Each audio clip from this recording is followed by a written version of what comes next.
성경 봉독하겠습니다.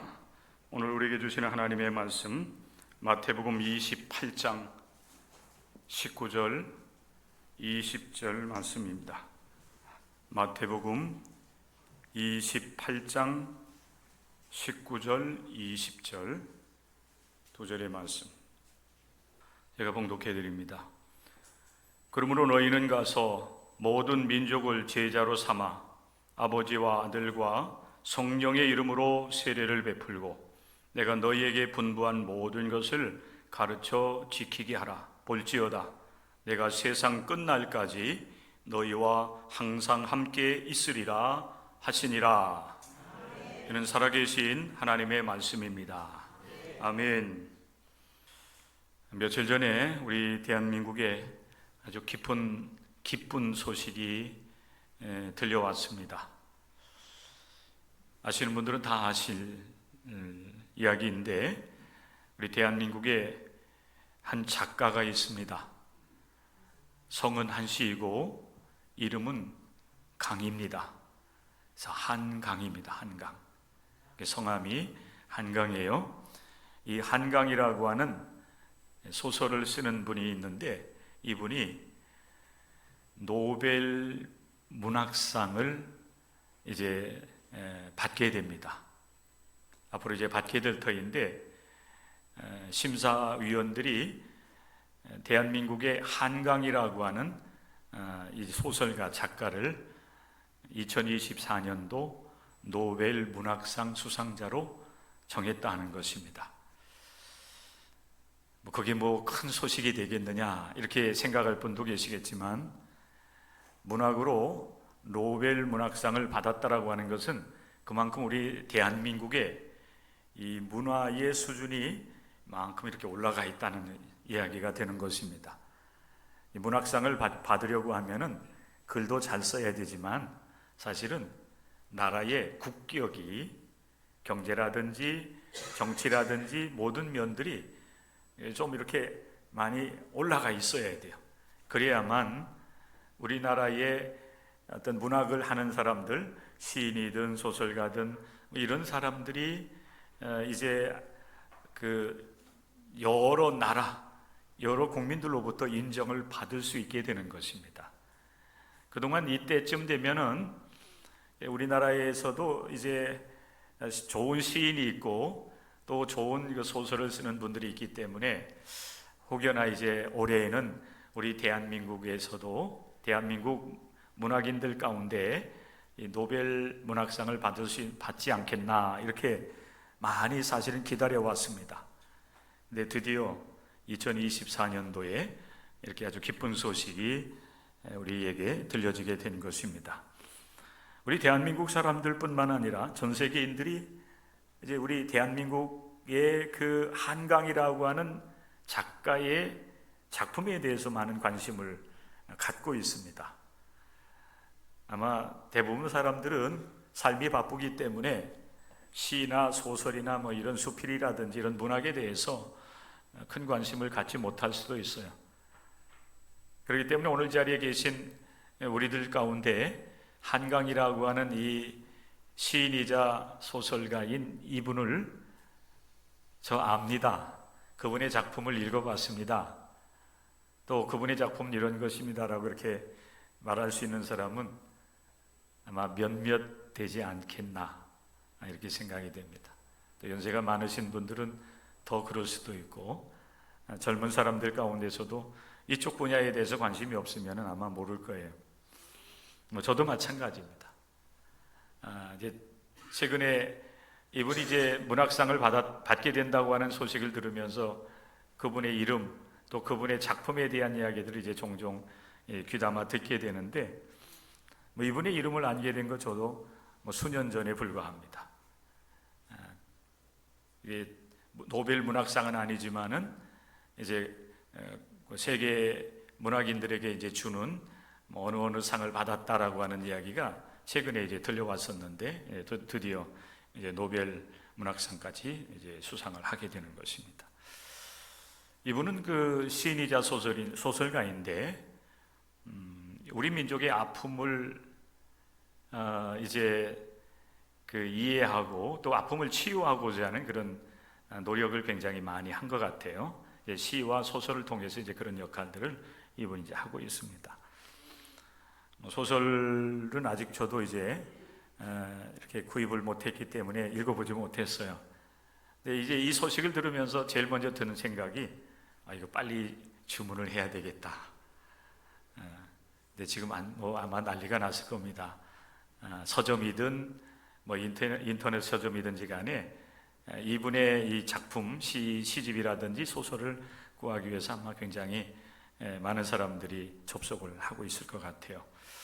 근데 이제 이분의 시를 제가 한편 친구 목사가 이렇게 그 스마트폰 우리 동기 목사들 이제 그 카톡방에다가 올려서 이분 또 시를 굉장히 좋아해요. 신학교 다닐 때부터 늘 시집을 끼고 다니고 시적인 그런 표현들을 잘하는 그런 친구가 있는데 그 친구가 올려놓은 그런 한강 이 작가의 시죠. 괜찮아라고 하는 시가 올라와 있어서 다른 이제 시도 있지만은 이 시가 제일 마음에 와닿았어요. 그래서 여러분들에게 한강 작가의 시를 제가 낭송해 드리겠습니다. 괜찮아. 한강. 태어나 2달이 되었을 때 아이는 저녁마다 울었다. 배고파서도 아니고 어디가 아파서도 아니고 아무 이유 없이 해질녘부터 밤까지 꼬박 3시간. 거품 같은 아이가 꺼져버릴까봐 나는 2 팔로 껴안고 집안을 수없이 돌며 물었다. 왜 그래? 왜 그래? 왜 그래? 내 눈물이 떨어져 아이의 눈물에 섞이기도 했다. 그러던 어느 날 내가 문득 말해봤다. 누가 가르쳐준 것도 아닌데 괜찮아, 괜찮아. 이제 괜찮아. 거짓말처럼 아이의 울음이 그치진 않았지만 누그러진 건 오히려 내 울음이었지만 다만 우연의 일치였겠지만 며칠 뒤부터 아이는 저녁 울음을 멈췄다. 30 넘어야 그렇게 알았다. 내 안에 당신이 흐느낄 때 어떻게 해야 하는지. 울부짖는 아이의 얼굴을 들여다보듯 짜디짠 거품 같은 눈물을 향해 괜찮아. 왜 그래가 아니라 괜찮아. 이제 괜찮아. 이렇게 이 시가 끝이 납니다. 여러분, 이 한강 시인이 작가가 여러분 괜찮아라고 하는 이 시를 이렇게 발표를 하고 이 시를 통해서 뭔가를 이제 우리에게 전달해 주고자 하고 있습니다. 이분의 이 시를 쓴 구체적인 어떤 그 마음을 우리가 다 헤아릴 길은 없지만은 그러나 저는 이 시를 표면적으로 볼 때에 그 갓 결혼해 가지고 아이를 출산하고 난 이후에 겪게 되는 그런 여러 많은 어려움들, 그 어려움을 통해서 깨달은 것을 시를 통해서 우리에게 의미를 전달해 주고자 하고자 하는 것 같습니다. 엄마들은 여러분 이 시를 제가 들릴 때에 금방 아마 마음에 와닿았을 것입니다. 한 아이를 출산하고 난 이후에 거품 같은 아이라고 사실 표현하고 있지요. 훅 불어버리면은 그 생명이 꺼져버릴 수밖에 없는 그런 갓난아기.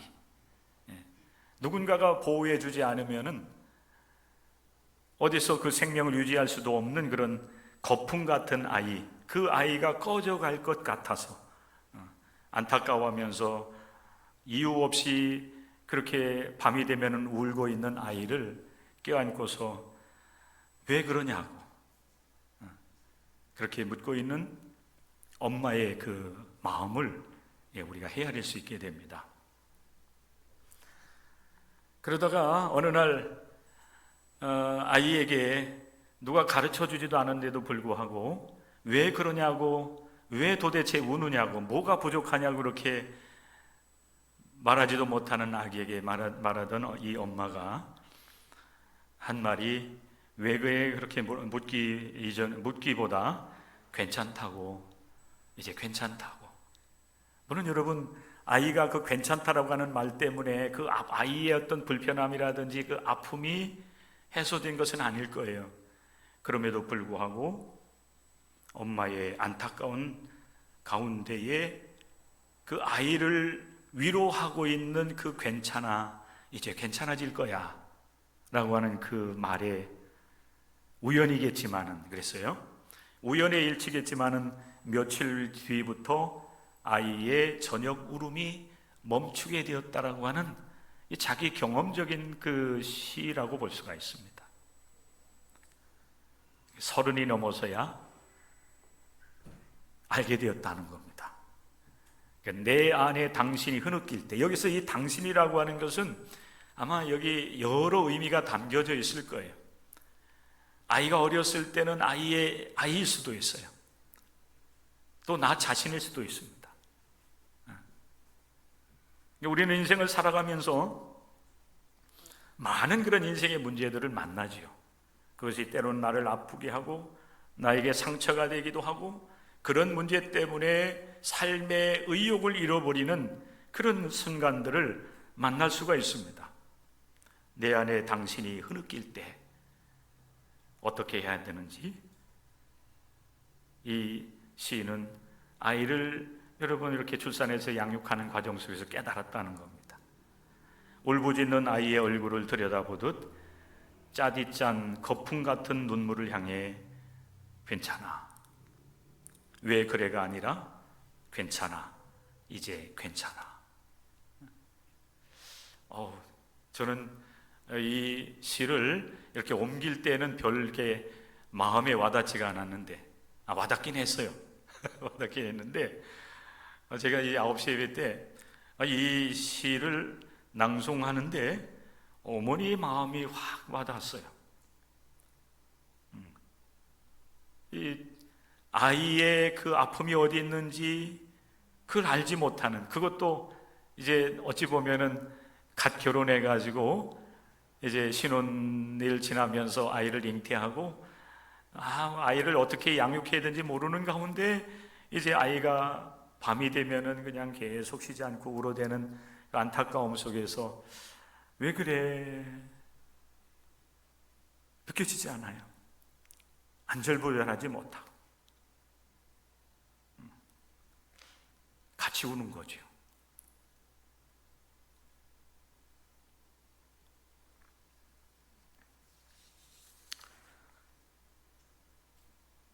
여러분, 우리가 인생을 살아가면서 여러 가지 많은 일들을 만나고 또 그 어려운 문제들을 우리가 이제 헤쳐나가는 것이 우리의 인생인데, 순간순간 우리는 그 상대방의 그 형편과 사정을 알지 못하고 쉽게 내 입장에서 내가 가지고 있는 생각을 가지고 상대방을 우리가 판단하고 때로는 비난하기도 하고 정죄하는 일들을 많이 합니다. 그런데 오늘 이 시인이 우리에게 전해주는 한마디 말은 뭔가 하면, 너 왜 그래? 잘못하고 아파하고 또 실패한 그런 사람들, 그들을 향해서 왜 그렇게 되었냐고, 왜 그러냐고, 그렇게 여러분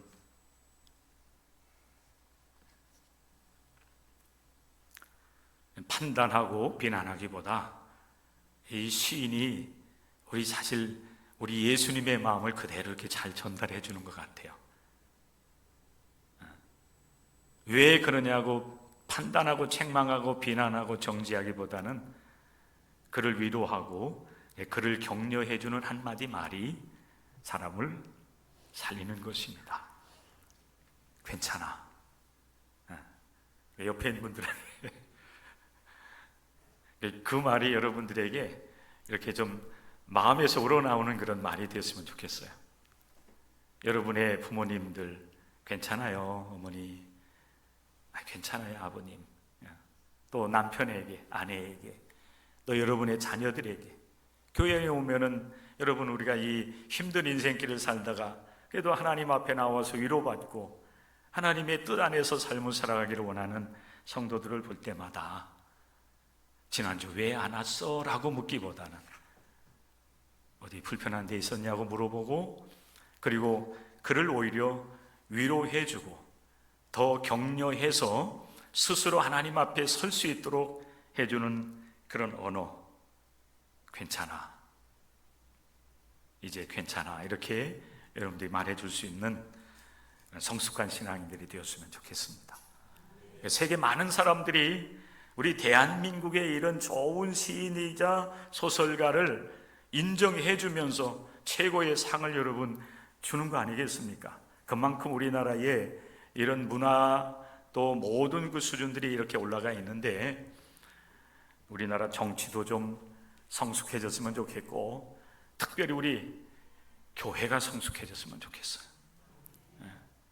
영적으로 정말 하나님을 바라보면서 하나님의 뜻을 따라 삶을 살아가는 것에 우리의 신앙의 목적을 삼고 하나님을 찾고 하나님과 함께 동행하는 삶을 살아가면서 좀 우리 신앙인들이, 우리 교회들이 좀 성숙해졌으면 좋겠다. 교회에 대해서 여러분 이렇게 소식을 들을 때마다 안 좋은 얘기만 들려지는 것이 아니라 9시 뉴스를 또 8시 뉴스를 들을 때마다 뉴스를 말씀드리겠습니다. 저 의정부에 있는 동강감리교회에서 오늘 주일 예배를 드리는데 그 예배가 참으로 복 있습니다 라든지, 동강감리교회에서 창립 44주년 기념주일을 맞이하면서 이웃에 어려움 당하는 사람들을 위해서 크게 뭔가 그게 이제 물질적으로 어떤 큰 것보다 큰 어떤 그것만 얘기하는 것이 아니라 정말 이웃들과 함께 잔치도 벌이고 어려움 당하는 사람들을 이제 힘을 낼 수 있도록 하기 위해서 장학금도 주고, 어려움 당하는 사람들에게 격려할 수 있는 격려금도 주고, 그들에게 소망을 주고 있습니다. 이런 뉴스가 좀 나오는 그날을 우리가 좀 꿈꿔 봤으면 좋겠다 하는 소망을 갖습니다. 오늘 여러분 마태복음 28장 19절 20절의 말씀에 보면 우리 예수님께서 이제 제자들에게 마지막으로 주시는 그 위대한 그 분부 명령이 기록이 되어 있습니다. 그러므로 너희는 가서 모든 민족을 제자로 삼아 아버지와 아들과 성령의 이름으로 세례를 베풀고 내가 너희에게 분부한 모든 것을 가르쳐 지키게 하라. 볼지어다 내가 세상 끝날까지 너희와 항상 함께 있으리라 하시니라 했습니다. 예수님께서 이제 부활 승천하시기 전에 마지막 제자들에게 부탁하시는 명령의 말씀이에요. 이것을 우리는 예수님의 위대한 명령 이렇게 얘기해요. 위대한 선교 명령 이렇게 얘기합니다. 복음을 제자들에게 위임하시고 이제 하나님 나라로, 하나님께로 가시는 것입니다. 자, 예수님께서 여러분 예수님의 제자들에게 부탁하신 것, 마지막으로 위대하게 그들에게 이제 위임해 주신 그 복음, 그 복음이 무엇일까요? 예수님께서는 제자들에게 복음을 위임을 하시면서 내가 너희에게 분부한 모든 것을 모든 민족을 제자로 삼고 그들에게, 그 나라 모든 이제 국민들에게 그 복음을 가르치고 이 복음을 지켜 행할 수 있도록 하라. 이렇게 주님께서 위임을 해 주셨습니다. 우리가 매주 우리 하나님 앞에 나와서 이렇게 예배를 드리고 또 예배 중에 하나님의 말씀을 읽고 나누는 그런 이 시간들을 갖게 되는데, 사실 여러분 이 설교 시간은 하나님의 말씀, 그리고 예수님의 말씀, 그분의 가르침을 설교하는 시간입니다. 다시 예수님께서 하나님께 주신 말씀을 다시 반복해서 여러분들에게 전하고, 또 오늘 이 시대에 우리가 이 말씀을 어떻게 우리의 삶에 적용하면서 실천할 것인가에 대해서 함께 나누는 시간이 되는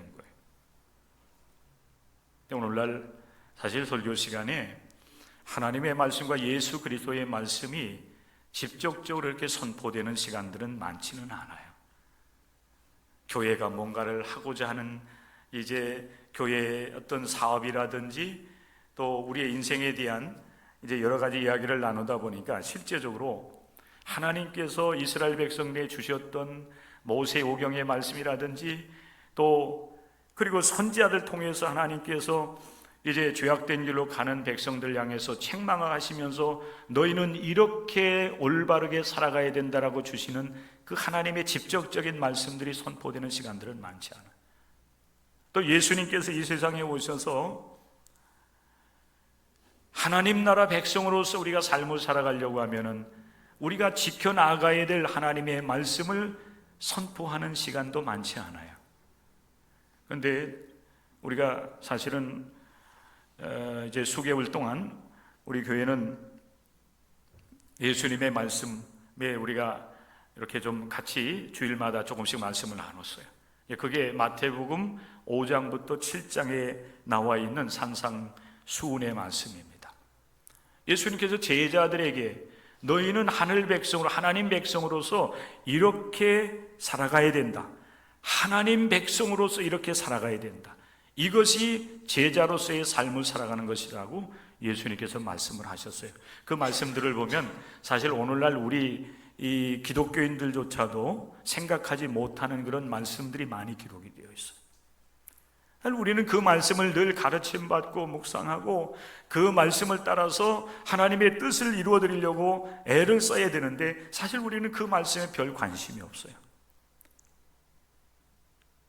여러분, 복을 좋아하지만은 예수님께서 너희는 이 복을 받아야 된다라고, 하나님 나라 백성으로서 복을 받아야 된다고, 그 복을 받기 위해서는 너희는 이렇게 살아야 된다고 주신 말씀이 팔복의 말씀인데, 여러분 팔복의 가르침을 늘 묵상하면서 그 말씀대로 여러분 삶을 살아가는 기독교인들이 사실 얼마나 있습니까? 많지 않아요. 그죠? 내가 잘 되기를 바라는 것밖에 없어요. 그죠? 우리 교회가 부흥하는 거. 그런데 그 진정한 부흥이라고 하는 것이 뭔지 몰라요. 그냥 사람들이 많이 모이면 부흥이라고 생각하는데 그러나 그렇지 않아요. 정말 여러분, 교회의 진정한 부흥은 성도 한 사람 한 사람이 하나님을 경험하고 하나님께서 우리에게 주시는 말씀을 따라서 하나님의 뜻을 이루면서 하나님의 기쁨이 되는 삶을 살아가는 것이, 그것이 진정으로 하나님 앞에 거듭나는 삶이요, 그리고 그렇게 삶을 살아가는 사람들이 한 사람 한 사람씩 더하여 가는 것이 진정한 교회의 영적 부흥이 되는 거예요. 여러분, 가난을 좋아하는 사람이 있습니까? 그런데 주님은 말씀을 하셔 심령이 가난한 자가 복이 있다. 여러분, 날마다 눈물을 흘리면서 살아가는 인생을 좋아하는 사람이 있습니까? 그런데 주님은 애통하는 자가 복이 있다 말씀을 하시고, 온유한 자, 의에 줄이고 목마른 자, 긍휼히 여기는 자, 마음이 청결한 자, 화평하게 하는 자, 의를 위하여 박해를 받은 자는 복이 있다 말씀하셔요. 이게 사실 여러분, 우리 기독교인들이 추구해야 될 복이에요. 이렇게 삶을 살아가면 하나님께서 우리에게 복을 주시는데 하나님 나라를 주시는 거예요. 하나님과 함께 더불어 살아가는 그런 삶이 우리에게 펼쳐지는 겁니다. 만약에 여러분, 우리가 교회는 열심히 다니는데 우리 예수님께서 주신 이 말씀을 우리가 마음에 간직하지 아니하고 이 말씀대로 삶을 살아가지 않는다라고 하면 그는 하나님 나라 백성이 될 수도 없고, 그리고 하나님의 자녀라고 일컬음 받을 수도 없고, 하나님께서 우리를 위해서 예비해 놓으신 진정한 하나님과 함께하는 복, 하나님 나라, 천국을 우리는 누리며 살아갈 수가 없을 거예요. 우리가 지난주 창립 기념주일을 맞이하면서 교회에 대한 말씀을 하는 가운데 마지막 두 번째 이야기가 사실 이 결론의 말씀이었어요. 예수님께서 말씀을 하시잖아요. 나의 이 말을 듣고, 이 말이 뭔가 하면 이 마태복음 5장부터 7장에 기록되어 있는 하나님 나라 백성으로서 그 말씀대로 살아가야 될 예수님의 말씀이에요. 나의 이 말을 듣고 지켜 행하는 자는 하나님 나라 들어올 수 있지만은, 그러나 이 말을 듣고도 지켜 행하지 아니하는 사람은 마치 모래 위에 집을 지은 인생과 사람과 같아서 그는 결국에는 하나님의 심판을 받을 수밖에 없다, 멸망을 당할 수밖에 없다 라고 말씀하셨어요. 그게 여러분, 이게 진정한 하나님의 말씀인 거예요. 예수님께서 이제 구원사역을 이루시고 승천을 하시면서 그 제자들에게 너희는 내가 너희에게 가르쳐 분부한 모든 것을 모든 이제 민족, 모든 국민, 모든 사람들에게 다가가서 이 하나님 나라의 복음을 전파하고 가르치고 그리고 지키게 해라. 이게 사실은 우리 제자들에게 주신 사명이에요. 그리고 이 사명을 너희는 세상 끝날까지 이 사명을 감당해 나가라. 이렇게 주님께서 우리에게 명령하신 것입니다. 예수님께서도 여러분 그 사역을 온전히 감당을 해 나가셨죠. 회개하라, 천국이 가까이 왔느니라. 회개하고 천국을 맞아들이라는 거예요. 하나님께서 이 세상에 지금 다가오고 계시는데, 하나님께서 통치하시는 하나님의 나라가 이 세상에 이렇게 이루어지고 있는데, 당신들 지금까지 살아온 죄된 삶을 다 내려놓고 회개하고 그 마음에 하나님을 모시고 하나님의 말씀을 따라 삶을 살아가야 됩니다. 이렇게 예수님 외치시고, 여러분 그 말씀을 가르치시고, 그 말씀이 실제적으로 그 시대의 사람들에게 마음 깊이 새겨질 수 있도록 하기 위해서, 하나님 나라가 임한다고 하는 사실을 증명하시기 위해서 귀신을 쫓아내시고 병든 자, 죽은 자를 또 살려내시면서 하나님 나라가 이 땅에 임하고 있다고 하는 사실을 증명해 보이신 거예요. 그런데 이제는 여러분, 이제 먼저 예수 그리스도 이 복음을 듣고 믿는 우리에게 이 하나님 나라를 전파하라고 우리에게 명령하고 계시는 겁니다. 여러분들이 먼저 자신의 삶을 돌아보면서 죄와 허물을 우리 주님께 맡기고, 또 주님께서 우리를 속죄해 주시는 은혜를 경험하면서 여러분들이 하나님 나라를 경험하셔야 돼요.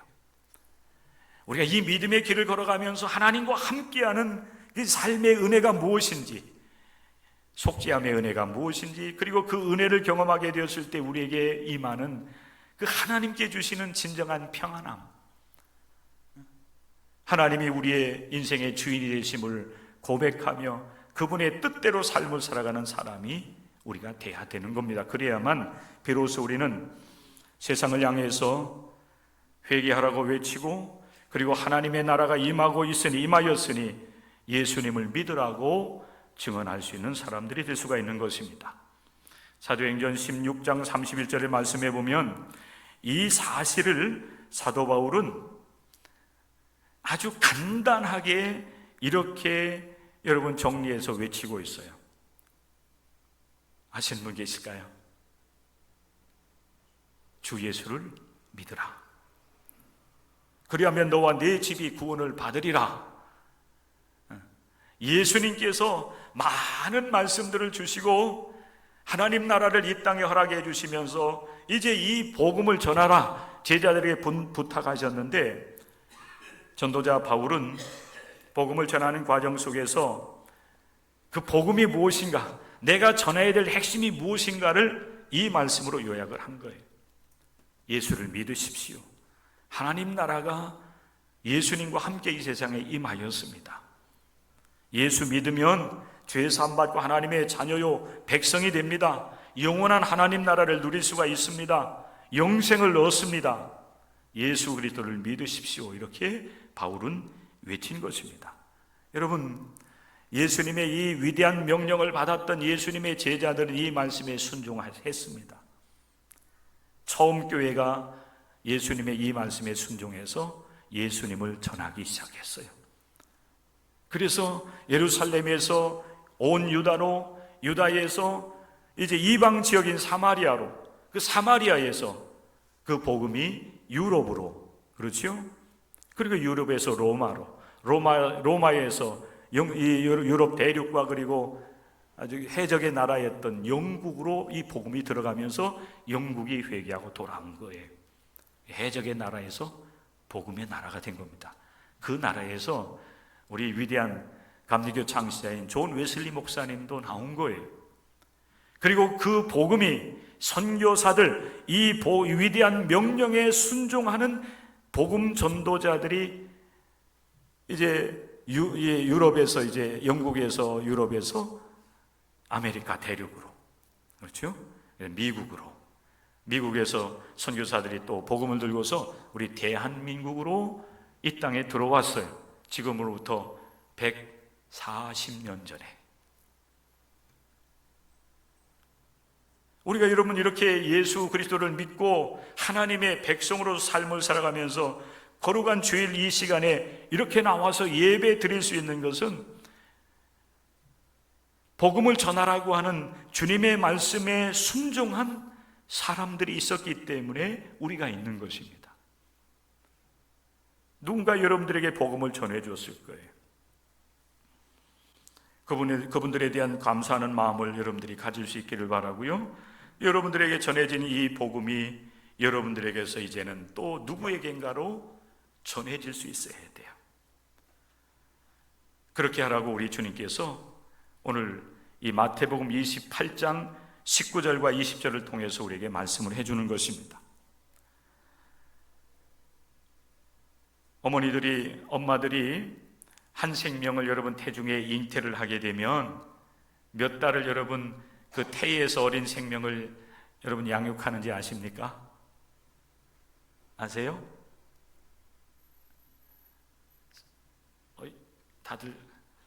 다들 얼어버렸어요. 전도하라고 할까봐 얼어버렸어요. 자, 여러분, 엄마들이 태의 생명을 잉태하면 몇 개월 동안 여러분 그 태아가 태중에 있게 되죠? 어떻게 알아요? 어머니들이 얘기를 출산의 경험이 있으신 분들 계산 안 해보셨죠? 너무 힘들어가지고 이 녀석이 좀 빨리 좀 나왔으면 좋겠다 하느라. 자, 출산하면 여러분 몇 개월 동안 태아로 있어요?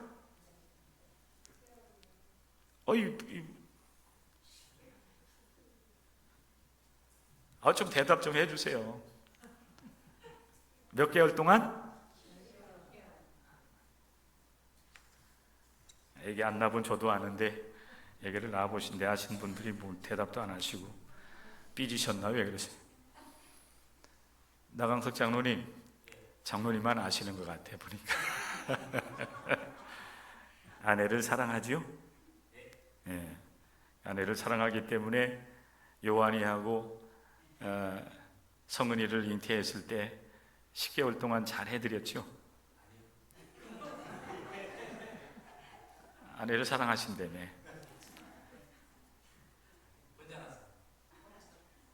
옛날엔 다 그랬어요. 요즘에는 같이 이렇게 출산을 하게 되는데, 그렇기 때문에 이제 부부들이, 요즘 젊은이들은 같이 출산을 해요. 아이를 낳는 그 고통, 또 생명의 신비를 알기 때문에 그런 그 출산의 고통, 또 함께 출산하는 요즘 이게 젊은 부부들은 아내에게 잘하고 또 아이에게도 잘하는 것 같아요.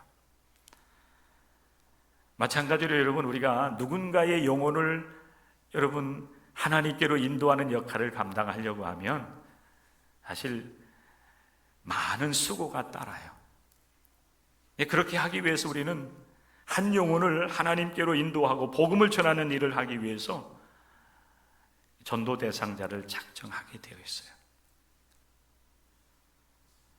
오늘부터 여러분들이 한 주간, 두 주간 동안 우리들의 눈을 이렇게 들어서 우리의 가족, 우리의 이웃, 친구나 동료나 또 우리의 그 이웃하는 그런 사람들을 보면서 혹여 하나님을 알지 못하는 사람은 없는가? 또 하나님을 믿고 따르다가 하나님과 멀어져 있는 사람들은 있지 아니한가를 여러분들이 찾아볼 수 있기를 바라요. 그리고 그 많은 사람들 가운데서 내가 이 가을에 그 영혼을 위해서 기도하면서 그 영혼에게 복음을 전할 수 있는 사람이 누구일까? 하나님 앞에 묻고, 그리고 그 중에서 많은 사람들, 이 많은 사람들 가운데서 여러분들이 한두 명을 정해보시길 바라요. 이 일은 여러분, 영혼을 사랑하는 운동이 돼요. 한 영혼을 위해서 우리가 가슴에 품고 마음에 품고서 그의 영혼의 구원을 위해서 내가 기도하는 일, 사실 이보다 더 소중하고 아름다운 것은 없어요. 정말 여러분 해보시기 바랍니다. 그래서 그 영혼이 하나님께로 돌아와서 회개할 때에 우리 하나님께서는 회개할 것이 없는, 그것도 하늘에서 회개할 것이 없는 의인 99을 인하여 기뻐하는 것보다 한 사람이 하나님을 알지 못하고 죄악 가운데서 삶을 살아가던 사람이 돌이켜서 하나님께로 돌아올 때 하나님은 99을 인하여 기뻐하는 것보다 하나님 더 크게 기뻐하신다 그랬어요. 하나님을 기쁘게 해드리는, 하나님의 뜻을 이루어드리는 여러분 전도 대상자를 작정하며 그를 위해서 이제 기도하는 가운데 복음을 전하는 것, 그것은 그의 영혼을 사랑하는 운동이 되는 것입니다. 그리고 그렇게 전도 대상자를 작정하면서 우리가 기도하며 복음을 전하는 그 일은 그의 영혼을 위해서 기도하는 기도 운동이 돼요. 바라기는 우리 교회가 한 영혼을 위해서 하나님 앞에 안타까워하면서 기도하는 기도의 사람들이 한 사람 한 사람씩 더하여져 가는 역사가 임할 수 있기를 간절히 소망합니다. 여러분 한 영혼을 위해서 여러분 기도해 본 적이 있습니까? 여러분 누군가를 위해서, 그의 영혼만을 위해서 여러분들이 몸된 교회에 나오든지 아니면은 기도의 장소에 들어가서 그를 위해서 눈물을 흘리면서 밤을 지새우면서 정말 몸부림치면서 여러분 기도해 본 적이 있습니까? 그런 분들 분명히 있을 거예요. 내 자녀를 위해서, 내 자녀가 예수 믿고 구원받기를 위해서, 때로는 입시에 좋은 결과를 얻기 위해서 그렇게 여러분들이 기도한 여러분 분명히 경험들이 있을 겁니다. 그런데 이제는 여러분 한 영혼을 위해서 기도하는 하나님의 사람들이 우리 교회에 세워질 수 있기를 간절히 소망합니다. 가을은 여러분 기도하는 계절이에요. 이 가을에 한 영혼을 주님께로 인도하기 위해서 기도하는 여러분들, 그래서 우리 교회 이곳저곳에서 안타까워하면서 전도대 상자의 이름을 부르면서 부르짖고 기도하는 기도의 사람들이 교회 곳곳에 세워지는 역사가, 그래서 우리 교회 영적 부흥의 역사가 일어나는 놀라운 은혜가 이 가을에 임할 수 있기를 주님의 이름으로 간절히 부탁하며 그 역사가 이루어질 수 있기를 간절히 축복합니다. 전도 대상자를 작정하고 우리가 복음을 전하는 이 일은 성령운동입니다. 성령운동. 예수님은 제자들에게 복음을 위임을 하시면서 누가복음 24장의 말씀에 보면 이렇게 말씀을 하고 부탁하고 계세요. 너희는 위로부터, 위는 여러분 하나님 계신 그곳입니다. 하나님으로부터 능력을 입혀질 때까지 이 예루살렘을 떠나지 말라. 복음을 전하려고 하면은 성령 충만해야 된다는 얘기. 부활하신 예수님께서 제자들을 찾아가셨을 때에 두려움에 떨고 있었던 제자들 향해서 주님께서 숨을 내쉬면서 제자들에게 성령을 받으라고 말씀을 하시지요. 성령의 권능이 우리 가운데 임하게 될 때에 너희는 내 증인이 되리라, 내 증인이 될 것이라고 말씀하셨습니다. 전도 대상자를 작정하고 그의 영혼을 위해서 기도하면서 다가가서 복음을 전하는 이 모든 일들은 성령 운동이라고 하는 것을 여러분들이 기억을 하면서 우리 모든 교회와 성도 한 사람 한 사람이 전도 대상자를 작정하는 일, 또 그를 위해서 기도하는 일, 그에게 다가가서 하나님의 살아계심과 그리고 예수 그리스도를 통한 구속의 은총의 복음을 전하는 일에 함께 동참해 나가는 여러분들 될 수 있기를 간절히 소망합니다. 사도 바울은 고린도전서 4장 15절의 말씀을 통해서 고린도 교회와 성도들 향해서 이렇게 이야기를 하고 있어요. 내가 너희를 낳았음이라 이랬어요. 내가 너희를 낳았다. 사도 바울은 여러분 여성입니까? 남성입니까? 예? 다시 한번 묻습니다. 사도 바울은 남성입니까? 여성입니까? 여성이라고요? 남성? 예. 사도 바울 남성이에요. 그렇죠? 예. 남성임에도 불구하고 고린도 교회와 고린도 교회 성도들 향해서 내가 너희를 낳았다라고 말씀하고 있어요. 이름을 어떻게 낳았겠어요? 그 앞에 말씀해 보면은 내가 예수 그리스도의 복음 안에서 너희를 낳았다 이렇게 말씀하는 거예요. 복음으로 그들을 낳은 거예요. 오늘날 여러분 우리나라 출산율이 0.7명까지 떨어졌다. 비상입니다. 어떻게 해서라도 출산율을 높이기 위해서 이제 정부에서는 많은 대책, 많은 투자를 하고 있어요. 그런데 더 큰 문제는 어디에 있는가 하면 교회에서도 마찬가지예요. 교회도 마찬가지. 하나님을 알지 못하던 사람들이 복음을 듣고서 회개하고 하나님께로 돌아오는 영적으로 거듭나는 사람들, 영적인 그 여러분 신생 아들이 거의 여러분 없어요. 이게 문제예요. 우리나라가 여러분 다음 세대를 걱정하잖아요. 미래를 걱정합니다. 사실 여러분 이 국가의 미래를 우리가 걱정하고 염려해야 되겠지만은 여러분 우리 기독교인들은 사실 교회의 미래를 염려해야 됩니다. 이 복음의 능력이 다시 불릴듯이 일어나야 돼요. 그 첫걸음이 전도 대상자를 작정하는 것이라고 하는 사실을 여러분 기억을 하면서 하나님 앞에서 여러분 한 주간 동안 그리고 마지막 10월 마지막 주일에 이르기까지 이웃을 돌아보면서 내가 올가을에는 누구를 위해서 기도할 것인지 돌아보시고 그의 영혼을 여러분 마음에 품으시고 기도하시고 사랑을 베풀고 그리고 기회를 얻어서 그에게 예수 그리스도의 복음을 전하는 일들을 잘 감당해 나가는 우리 교회와 모든 성도들 될 수 있기를 주님의 이름으로 간절히 부탁을 드립니다.